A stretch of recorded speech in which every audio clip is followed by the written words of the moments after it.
I was happy to get the assignment. It's been ages. Child scratches the back of her head, looks at her fingers, sees blood. In the reflection of the window, Child sees the wound in the back of her head. Virginia hums the lullaby. Child remembers the bird song.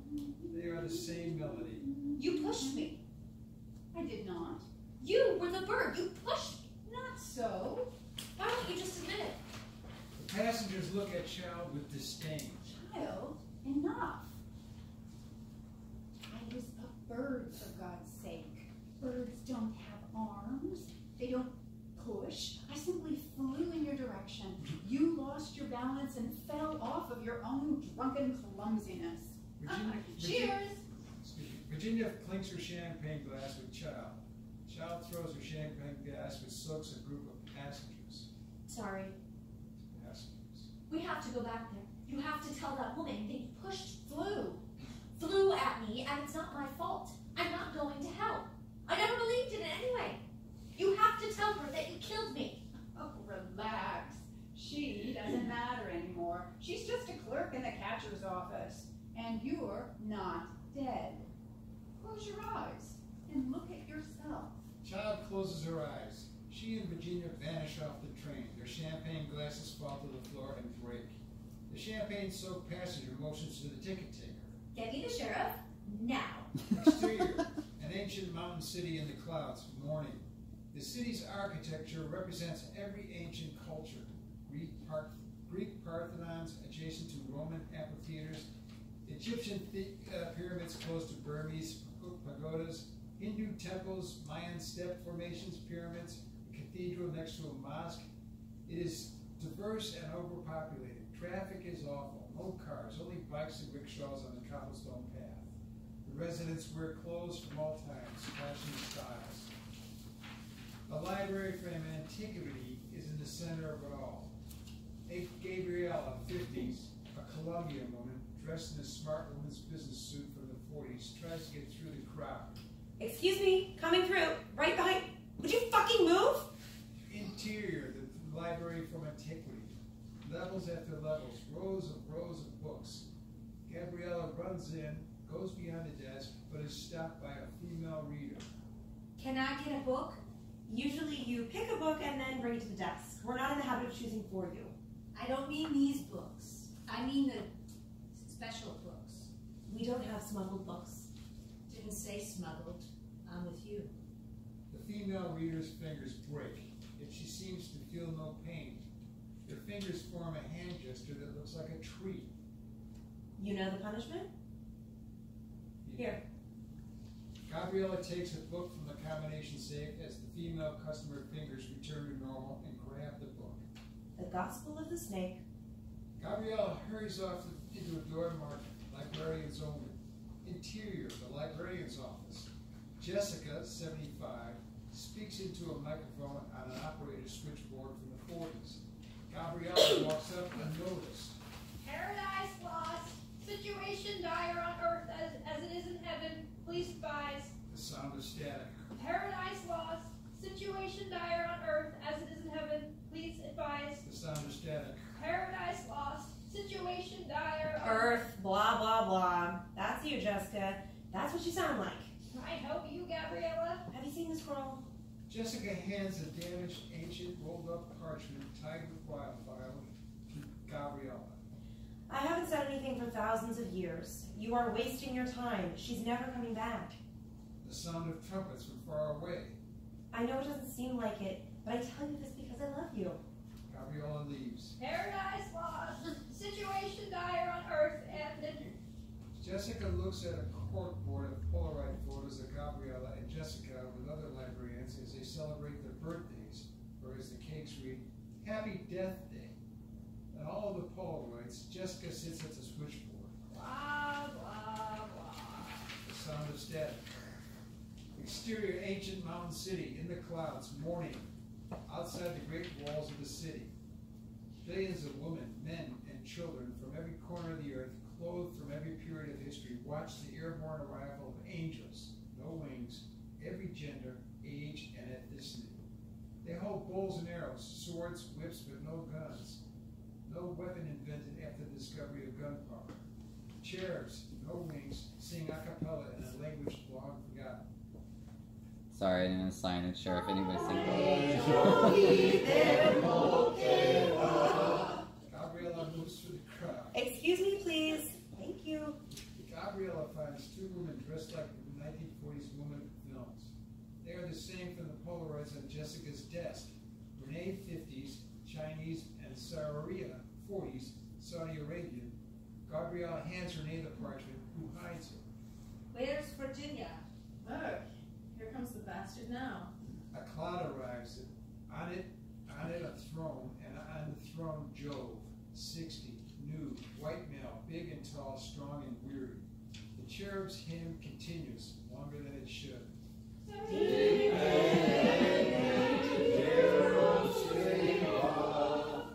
Jove taps his fingers on the throne. He applauds as it seems the hymn is done, but the cherubs keep right on singing.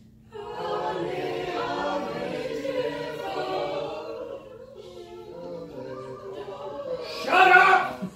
The cherubs do.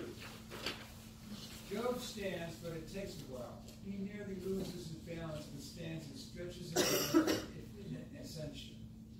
I am sorry I have been gone so long. The day I left, scientists in a region called New Mexico, in a land known as America, proved... Interior, a military bunker, 5:29:45 a.m., July 16, 1945. Scientists and military personnel look out with binoculars. The tiniest thing my creator, Elohim, ever created could bring about... Exterior, desert of Alamogordo, New Mexico. The first atom bomb, dubbed Trinity, is detonated. A mushroom cloud billows high in the air. Above, a smaller cloud, and on it a throne. And on the throne, Jove, in shock and awe. A great reckoning. Jove sits on the throne, bewildered. Exterior, a mountain high above the clouds, day. That day, I sat, and I floated, wondering what to do about those I created. The decision has been made. It's time for a flood. Any questions? And now a summation of a scene presented last time Eve proclaimed was the red at the Westminster. Yes, please. From Jove's declaration of flood to the whole world. We see Child and Virginia take a trip down memory lane into Child's often dark and violent childhood with Molly Jo, her mother, who threatens a woman having an affair with their father by bringing a loaded Colt 45 into a restaurant. And Howard, a boastful, abusive, full of himself father who has always longed to be John Wayne, but really is just an alcoholic womanizer. Child realizes she is not dead when she sees herself in a hospital bed as her sister Donna holds her unconscious hand. Overwhelmed, Child asks for a pit stop on the road to hell, and Virginia agrees by magically transporting them to a diner. Interior diner, sand dunes of the West Texas present. Virginia and Child at a booth. A sandstorm outside hurls red dirt against the windows. The sound of the wind howling. If I leave now, can I never come back? There's precedence, but it's rare. It's not a question, it's a request.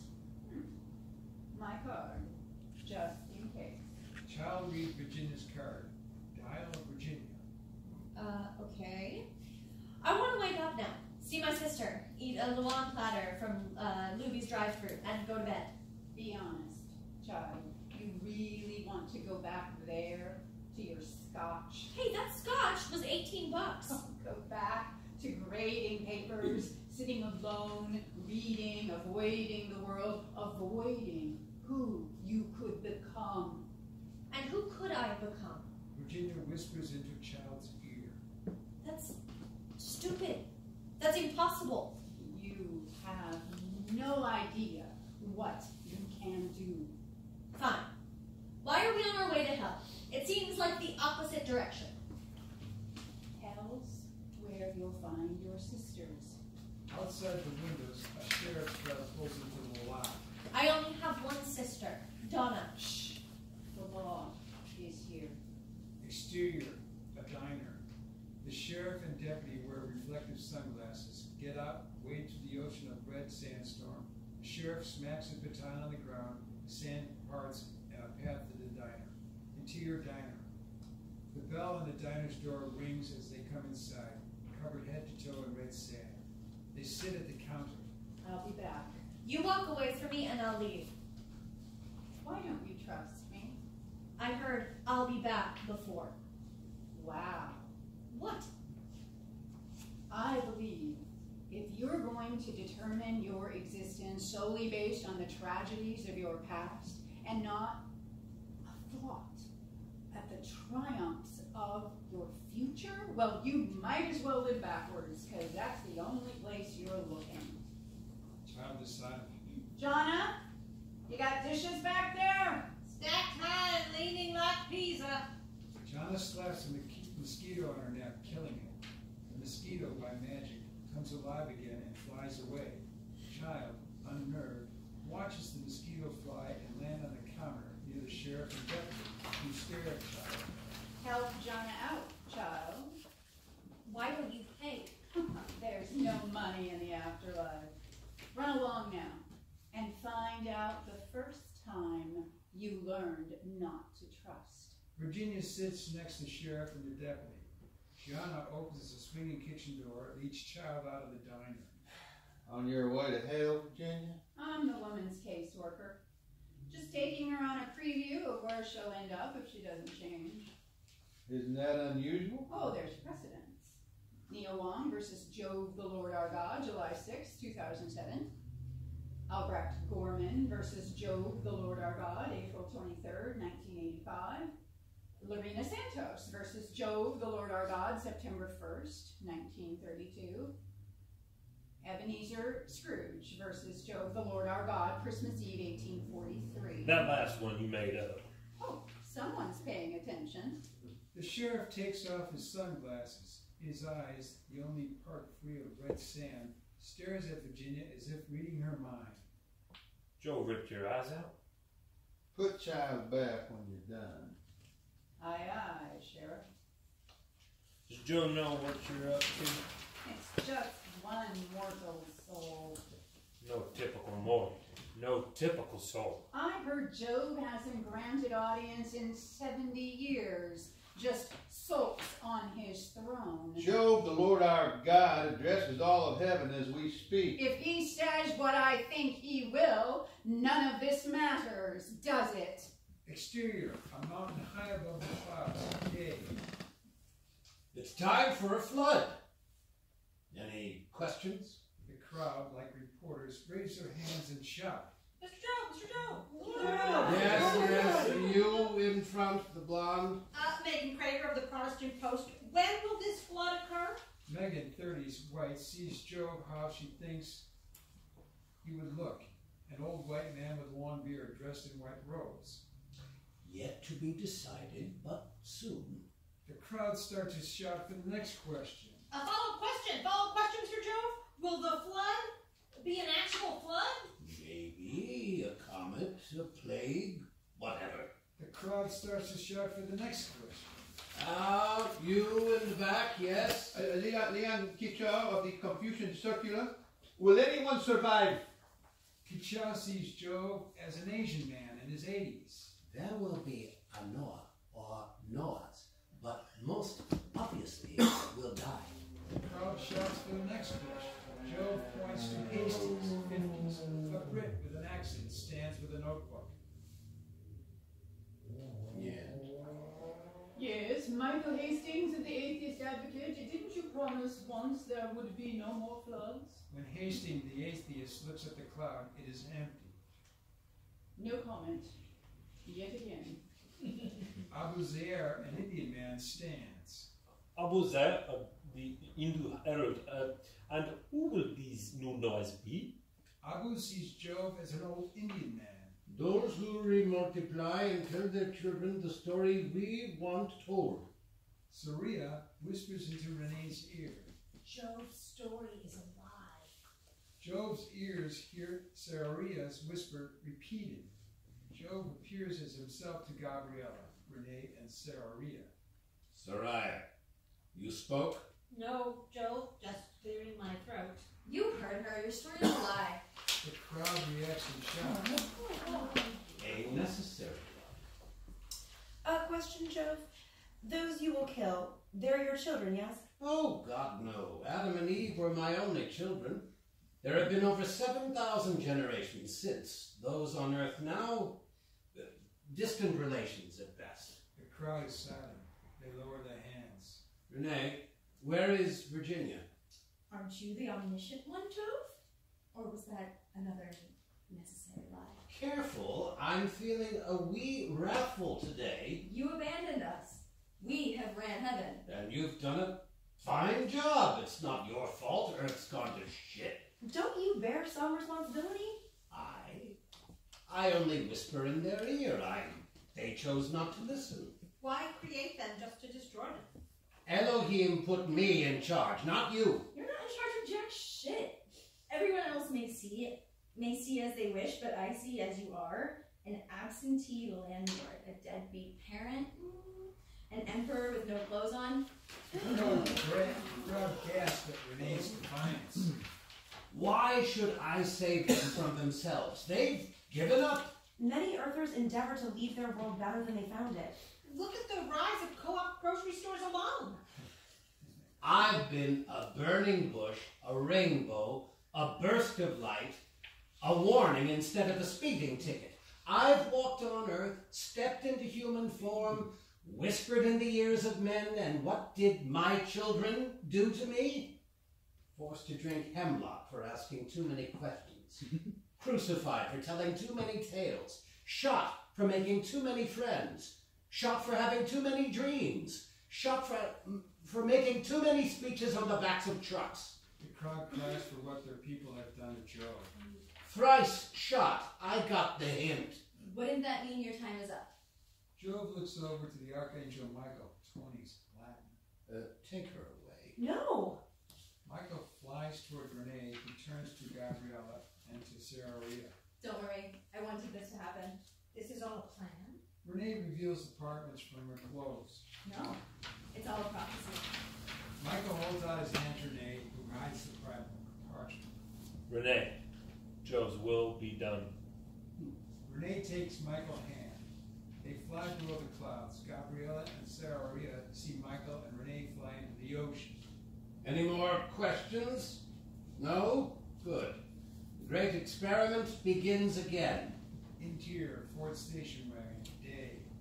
Wanda, 30s, a widow dressed in black, drives her 4 kids and Jody, 14, Donna, 12, and Curtis, 10. Child, 48, sits shotgun. Hang on, Sloopy, hang on, plays on the radio. Hang on, stupid, stupid, hang on. That's not it, Wanda. Well, what is it? Hang on, Sloopy, hang on. Everyone laughs. Child, 48, but can't help laugh alone. They drive past poplar trees and young child's home. Through the station wagon windows, Child, 48, and Jody, 14, watch Howard water the Bermuda grass lawn. The only green lawn in the neighborhood of Brown. Exterior, the front lawn of the young child's house. Afternoon. Jody, 7, Donna, 5, and Curtis, 3, each pull out a single stem of Bermuda grass and drink from its root delicious. Interior Ford station wagon. Wanda pulls into Holly's, a sock hop restaurant. Now, what do we always get? Cherry lime vanilla cream toast. A sock hop waitress rolls goes up to the station wagon. Yes, we'll have 8 cherry lemon chocolate cream sodas. Cherry lime vanilla cream toast. Strawberry lemon vanilla sugar coke. Cherry lime vanilla cream Oh, toast. whatever that is, we'll have. The sock hop waitress pulls out a tray of 8 sodas. The kids drink them fast. Wanda tries hers. Ooh, that's too sweet. Child sneaks some. It is too sweet. Drinks anyway. Exterior, West Texas Highway, day. The station wagon, Hang On Sloopy, plays on the radio. Wanda and the children sing. Wanda sings it wrong. Interior, Ford station wagon. Child, notice the 52 Packard in the house trailer in the next lane. Teenagers Howard and Molly Joe with their baby. Interior, 1952 Packard. Child, now in the back seat, watching the Ford station wagon carry her teenage self and exit the highway. The baby cries. Molly Joe, will you shut her up? Next time, Howard, give some notice when you hit my brother with his own wooden leg, and I'll pack a bottle. Interior, Howard and Molly Joe's dining table. Evening. Child watches Howard, Molly, and Jody, Donna, and Curtis eat dinner. Howard holds the fork. So you wanted something to drink? I got you something to drink. Interior, 1952 Packard. Child, in the back seat, watches Howard give the 18-month-old baby a drink from the whiskey bottle. Oh, Howard! Molly Joe does nothing. The whiskey burns the baby's throat, turns her red. She chokes, coughs, and wails. Howard laughs. Child, in the back seat, grabs the steering wheel. Exterior, West Texas Highway. Day. The Packard turns so sharply its wheels screech. The car pivots on its axis, tips over, and lands on its side, and slides along the embankments as sparks fly. Interior, Howard and Molly Joe's dining table. Evening. Child watches Howard, Molly, and the teenage child, Donna, and Curtis eat dinner. Howard laughs. Whiskey didn't shut you up. Oh, Howard, you are bad. Howard, stop it now. Child looks at her mother. Why did it take me so long to fall out of love with you? Exterior, West Texas Highway. Day. The Packard's still on its roof. Howard and Molly Joe look for bruises. Child grabs a crying baby from Molly Joe. Give her to me. Child takes the whiskey bottle from Howard, drinks, spits it at them, hurls it to the road. It breaks. Tiny shards of glass fly, hit Howard and Molly Joe, leaving small nicks and droplets of blood. Child walks off with the baby. Where are you? Let her go. Molly Joe watches Child take her baby away. Exterior, West Texas sand dunes. Afternoon. Child carries the wailing baby child through the sand. She stops at a cactus, breaks its skin, lets the baby drink. There. Baby child stops crying. Child looks up and sees an approaching sandstorm of red dirt. Interior, a diner in the desert. Morning. Virginia sits with the deputy and sheriff at the counter. The sand howls against the windows. The door dings. Child, completely covered in red sand, walks inside, holding the baby. Virginia walks over to Child and offers to take the baby. Child cries and hands the baby over. I couldn't save her. The sheriff and deputy take off their hats respectfully. Virginia hands the dead baby to Shauna. Bury her where the wildflowers grow. Shauna takes the baby out back. The child watches. Exterior, a pier with an old Ferris wheel. Evening.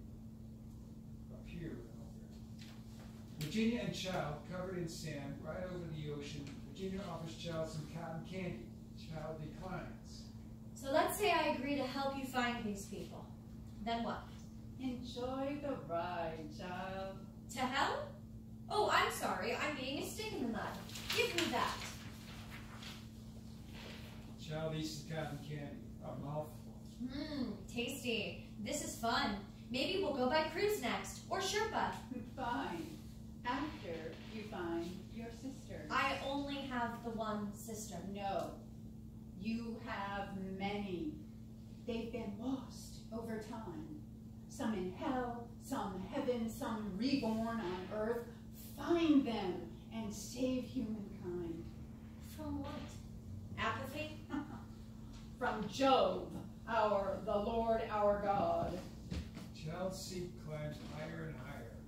The blue whale breaches at the surface. A burst of water from its blowhole. Child almost tells Virginia, but the whale submerges into the ocean, so Child just eats her cotton candy. Exterior Houston Area Hospital. Afternoon. Josh, 22 with some flowers, stops at the information desk. Yes. Elizabeth Jody Fields. Donna returns with coffee, sees Josh. Josh! Mom, what happened? I think Elizabeth, she jumped. Donna and Josh cry and hold each other. Exterior, a lava pit and a volcano. Afternoon. A rope bridge, wooden boards tied together farts out an awful heat and smell that overpowers and nauseates those above. The bridge is only wide enough to allow one animal at a time, with one or two riders on top of it. Horses, an elephant, a zebra, a crocodile, a pony, an emu, a giraffe, etc. Child and Virginia ride on a hippo. What is this place? The bridge of the petitioner. What do people petition for? The man in front of them rides a giraffe, holds the animal by the neck, but the giraffe shakes its neck back and forth. The man loses his grip, falls to the lava below. He screams instinctively. He covers his face. As soon as he hits the lava, the man goes up in flames. His flesh burns away, and nothing but a skeleton dissolves as it sinks into the lava. Their souls. I don't want to save humankind. How arrogant. A white woman thinks she alone can save humankind? We need you because only you will recognize your sisters by their eyes. If my sisters are lost, it's for the better. We probably got in a horrible fight, hate each other, and grew apart. Jove threw you to the far corners of the earth in hopes you'd never see each other again. You must. And if I don't? Then humankind ends. Wasn't it all bound to? Face it, humanity is the great hubris. Oh, what an idiotic thing to say. Why? What was the point? Be fruitful and multiply. If in the end, what was the point? Be fruitful and multiply if in the end all we did was leave the earth uninhabitable? I agree with Jove. The earth cries out for a much-needed bath. Virginia slaps child hard. What the? Virginia slaps child again, so hard child slides off the hippo and falls towards the lava pit below. Child watches another woman fall off an ostrich. At the last possible second, Virginia hand grabs child. Hang on, stupid. Stupid, hang on. Virginia swings child back up on the hippo. The woman once on the ostrich is not as lucky as she lands in the lava. We disagree, and you slap me. It isn't that I simply disagree. You speak of the deaths of billions as if you were swatting a fly. I didn't really. Yes, you did. When you say that all humanity should die, those words don't just slap me in my face. They stab my heart, set it aflame, and burn it into ash. I died to save the very people. You truly believe everyone should be wiped off the face of the earth? You are callous, child, cruel, and stupid. You cannot say such things to me. You understand? Michael swoops down and deposits Renee under the giraffe. Jove will have you back, Renee. You just need to ask for his grace. His grace is thine slavery. Virginia? Jove's been calling. I'm working, Michael. Make sure you return the call. I always do. Michael sees child's face clearly, recognizes her. Who are you, woman? I don't remember my name. Virginia hands Michael a case file folder. She's case number 99,442,367,378. Michael skims the contents of the folder. Trying to teach an old soul some new tricks? There's no need for that. A flood is about to wash the world. I prefer to do my job until then. As you wish. I must say to these old ears, humans today sound no different than whining babies. You want to save one last soul before the end? Be my guest. But this one, a bit of a lost cause, no? Adieu. Michael flies like a rocket. Virginia and Renee kiss. Sister. That was Michael, the Archangel? But he didn't have wings. Wings were the addition of sculptors and painters to suggest flight. Oh, we read the same sample cup. She's feisty. It's not a compliment. Now, what was she recalled? Very little. That's it. Okay. Thank you. Thanks, everybody.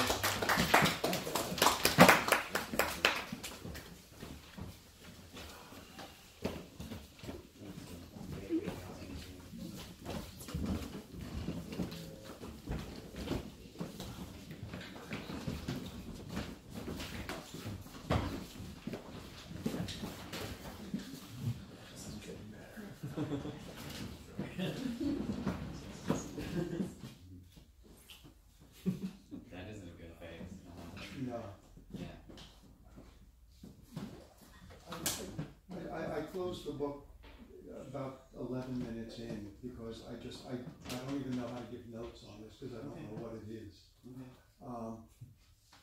I enjoy listening to the scenes as they play out. I enjoy the dialogue. I enjoy what happens. However, looking at big picture, I have no concept of what the big picture for this is. I don't know if it's an animation sequence. I don't know if it's there are times to me it's just unmakeable. Nothing seems to coalesce. Nothing seems to lead organically from one thing to another. It almost feels arbitrary. The one thing goes from one scene to the next. Now that said, I want to hear what goes on. I care about Child, and I care about what her story is. I care about the Jove line and the library. I don't know where that came from, but I liked it. I liked that storyline. I wanted to see exactly how it was going to play out. Ultimately, now I was wondering now, and how are they going to intersect? Okay, now we've kind of seen. Not the way I expected it to, but at least it did. At least I see where the cross is. It's like watching Fantasia on acid.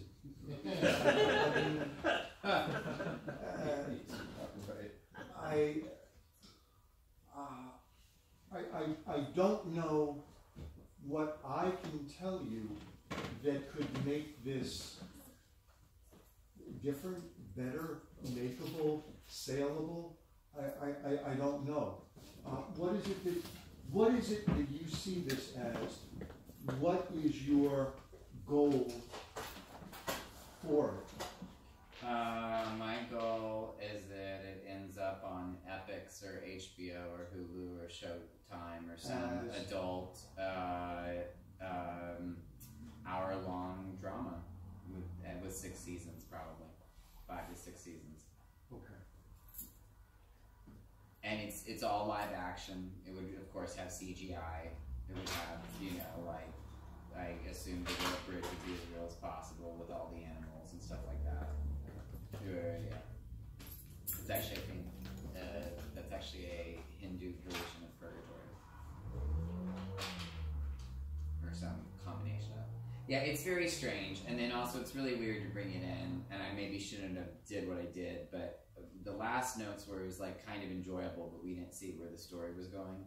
So that's why I brought the Jove part in a lot earlier, so we could see our nemesis or antagonist, if you will, and then go back. But it is kind of, it's weird.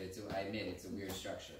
You know what I mean? The first episode is all about the main character figuring out who she actually was, which I feel you shouldn't know until the end, but maybe you should know sooner. I don't know. It's very strange. All right, let's impressions, John. So I love your construction of the afterlife, and I guess your aunt's construction of the afterlife. By the way, that I've never quite seen anything like that, and I especially the way God or Jove is dealt with is really creative and really fascinating. The kind of issue I'm having with it is the presence of those flashback scenes, or even like when she's like 48 but riding in the car with her family back in the 50s, I think it was. Kind of, because I know she's suffering from some sort of amnesia, so I'm not quite sure how that's relating to her in the afterlife in the present storyline. Also, I kind of feel like I'm all in on everything in the afterlife, and I really am interested in the storyline and also her trying to, now that we know the stakes of her journey, like if she do not do it. So so the presence of those flashback scenes kind of takes me out of the story. But it's a wild idea, and I love the afterlife stuff. It's fantastic. All right. So it reminded me of Mother, which is my favorite movie, so I know that had a really either or. And the way that it played with structure, it just kind of all of these things happening, and like I really enjoyed it, and I really love like the care with which you've like really researched the afterlife, and like you definitely know like your story world. One of the things that was missing for me was like this character is supposed to be a butch lesbian and like a radical feminist, and I'm like, cool. But also I wanted to get to that a lot sooner. Like I didn't get that at all. I was just like, oh, she's just another traveler on the afterlife path. I just wanted to know more about her.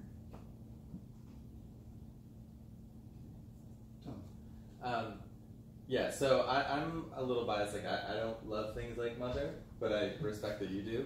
I crave like a little more like narrative, like but at the same time, don't let my note or someone's note. If you want to make the show that I think I brought this up before, like Legion, where it's just like you're not gonna really know. You're just gonna experience this.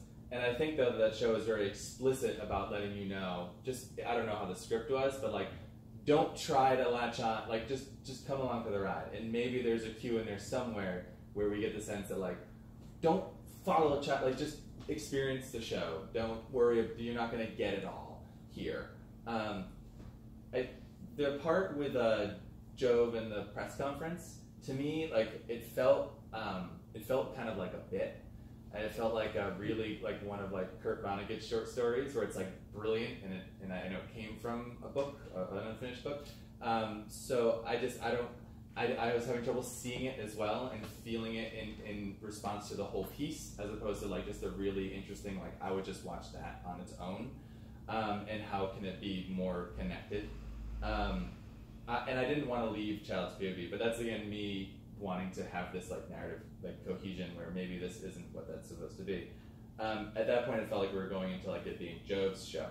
And I almost would rather hear like the office talk. Like I don't want to see the CEO saying they're going to lay off people. I want to hear everyone being like, ugh, we don't really know, but then there's evidence there really is going to be this flood. I